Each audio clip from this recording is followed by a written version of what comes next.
കുറച്ചു നാളുകളായി ഇന്ത്യൻ ക്രിക്കറ്റിൽ സമാനതകളില്ലാത്ത നേട്ടം കൈമുതലായുള്ള താരമാണ് ശ്രേയസ് അയ്യർ. 3 ഫോർമാറ്റുകളിലായി വലിയ നേട്ടമാണ് താരം സ്വന്തമാക്കിയിരിക്കുന്നത്.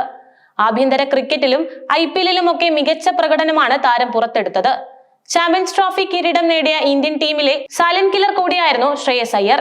മികച്ച ഫോമിലാണ് ഇപ്പോഴും താരം ബാറ്റ് വീശുന്നത്. എന്നാൽ ശ്രേയസ് അയ്യറിന് ഇക്കുറി ഇംഗ്ലണ്ട് പര്യടനത്തിൽ സ്ഥാനം കിട്ടുമോ എന്ന കാര്യത്തിൽ ഇപ്പോഴും വ്യക്തത വന്നിട്ടില്ല.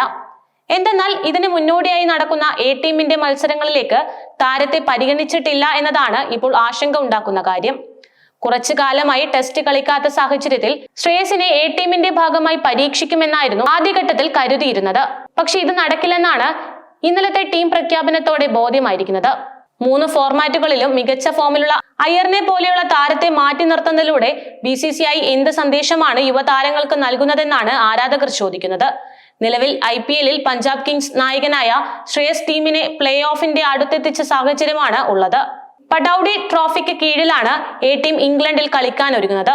2 ഹെവി വെയ്റ്റ് ക്രിക്കറ്റ് രാജ്യങ്ങൾ തമ്മിലുള്ള 5 ടെസ്റ്റ് മത്സരങ്ങൾ അടങ്ങിയ പരമ്പരയ്ക്ക് മുന്നോടിയായാണ് ടീം കളിക്കുന്നത്. ഇന്ത്യ ടീം ഇംഗ്ലണ്ട് ലയൺസിനെതിരെ കാന്റർബറിയിലും നോർത്താംപ്ടണിലും 2 ഫസ്റ്റ് ക്ലാസ് മത്സരങ്ങളും സീനിയർ ടീമിനെതിരെ ഒരു ഇൻട്രാ സ്ക്വാഡ് മത്സരവും കളിക്കുമെന്നാണ് അറിയിച്ചിരിക്കുന്നത്. 18 അംഗ ടീമിനെ കൊൽക്കത്തയുടെ അഭിമന്യു ഈശ്വരാണ് നയിക്കുക. ധ്രുവ് ജുറൽ വൈസ് ക്യാപ്റ്റനായി തിരഞ്ഞെടുക്കപ്പെടുകയും ചെയ്തിട്ടുണ്ട്. ഇഷാൻ കിഷൻ 2ാം വിക്കറ്റ് കീപ്പറായി ടീമിനൊപ്പം ചേരും. ആദ്യ 4 ദിവസത്തെ മത്സരം മെയ് 30 മുതൽ നടക്കും. തുടർന്ന് 2ാം മത്സരം ജൂൺ 6-നും ഇൻട്രാ സ്ക്വാഡ് മത്സരം ജൂൺ 13-നും നടക്കും. ഈ ടീമിലാണ് ശ്രേയസ് പരിഗണിക്കപ്പെടുമെന്ന് എല്ലാവരും കരുതിയത്. എന്നാൽ ഈ പ്രതീക്ഷകളെ എല്ലാം കാറ്റിൽ പറത്തിക്കൊണ്ടാണ് ടീം പ്രഖ്യാപനം വന്നിരിക്കുന്നത്. ഇതിന് പിന്നാലെ സമൂഹ മാധ്യമങ്ങളിൽ ഉൾപ്പെടെ വിമർശനം ശക്തമായി കൊണ്ടിരിക്കുകയാണ്. ടീമിലേക്ക് ശ്രേയസ് അയ്യറെ പരിഗണിക്കാത്ത കോച്ച് ഗൗതം ഗംഭീറിനും സെലക്ടർ അജിത് അംഗക്കാറിനും എതിരെയാണ് രോക്ഷം പൊന്തുന്നത്.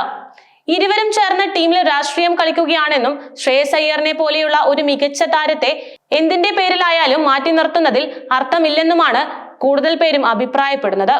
പ്രത്യേകിച്ച് വിരാട് കോഹ്ലിയും രോഹിത് ശർമ്മയും ഒരുമിച്ച് പടിയിറങ്ങിയ സാഹചര്യത്തിൽ 4ാം നമ്പറിൽ കൂടുതൽ കരുത്തനായ താരത്തെയാണ് ഇന്ത്യക്ക് ആവശ്യമെന്നാണ് അഭിപ്രായങ്ങൾ ഉയരുന്നത്. നിലവിലെ സാഹചര്യത്തിൽ ചോദ്യമുന ഉയരുന്നത് ഗംഭീറിനും അംഗക്കാർക്കും നേരെ തന്നെയാണ്.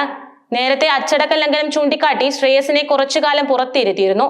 എന്നാൽ പൂർവാധികം ശക്തിയോടെ തിരിച്ചെത്തിയ താരം മികച്ച ഫോമിലാണ്.